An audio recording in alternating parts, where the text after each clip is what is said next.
మీరే సంఘ విద్రోహ శక్తులను ప్రోత్సహిస్తారు, మీరే వాళ్ళని పట్టుకొని సెటిల్మెంట్లు చేస్తారు, మీరే వాళ్ళు చనిపోయిన తర్వాత మీరే చంపించి ఎదుటి పార్టీ మీద బురద జల్లే పరిస్థితి ఉంది తప్పక ఎక్కడ మీలో చిత్తశుద్ధి నిజాయితీ లేదని చెప్పి మేము చెప్తా ఉన్నాం.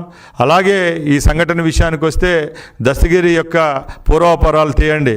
ఇప్పుడు ఎక్కడైతే ఒక ప్యాలెస్ కట్టి ఇవ్వడం జరిగింది రవీంద్రనాథ్ రెడ్డి గారికి, ఆ ప్యాలెస్ కూడా ఎక్కడుంది, ఎవరు నిధులతో కట్టించారు, ఏ సెటిల్మెంట్లో వచ్చిన డబ్బు కట్టించారో మీ దగ్గర సమాధానం చెప్పేదానికి ధైర్యం ఉందని మేము అడుగుతున్నాం. ఇదే దస్తగిరి పేరుతో అతను మర్డర్ అయిన తర్వాత సుమారుగా వందలాది కంప్లైంట్లు కడప పోలీస్ స్టేషన్లో వస్తూ ఉన్నాయి. మేము ఒకటే చెప్తున్నాం, ఈ ప్రభుత్వం చిత్తశుద్ధిగా ఇన్వెస్టిగేషన్ చేస్తుంది. దీనికి కారకులైన బామర్దులైనా కానీ వాళ్ళ యొక్క ముఖ్య అనుచరులను ఎవరినైనా కూడా లోపలేసేదానికి ప్రభుత్వం పనిచేస్తుందని సభాముఖంగా తెలియజేసుకుంటున్నాం. నేర సామ్రాజ్యాలు స్థాపించడం, దాన్ని ముందుకు తీసుకొని పోవడం కేవలం జగన్మోహన్ రెడ్డి గారికే చెల్లుతుందని చెప్పి నేను తెలియజేసుకుంటున్నా.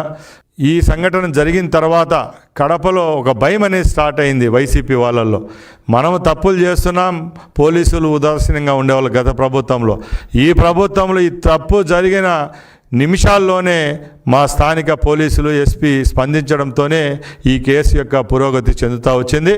ఈరోజు మేము ఒకటే చెప్తున్నాం, ఏవైతే ఆధారు దస్తగిరి కుటుంబానికి సంబంధించి వాళ్ళ ఇంట్లో దొరికిన పేపర్లే బహిర్గతం చేస్తాం. తప్పకుండా ఎవరైతే ఈ కేసులో నిందితులు ఉంటారో వాళ్ళను ఊచలు లెక్క పెట్టే విధంగా ఈరోజు మా ప్రభుత్వం పనిచేస్తుందని తెలియజేసుకుంటూ, అలాగే ఎవరి యొక్క భూములు లాక్కున్నారో వాళ్లకు ఆ భూములు అందే విధంగా ఈ ప్రభుత్వం, చంద్రబాబు నాయుడు గారి ప్రభుత్వం చర్యలు తీసుకుంటుందని నేను తెలియజేసుకుంటున్నా.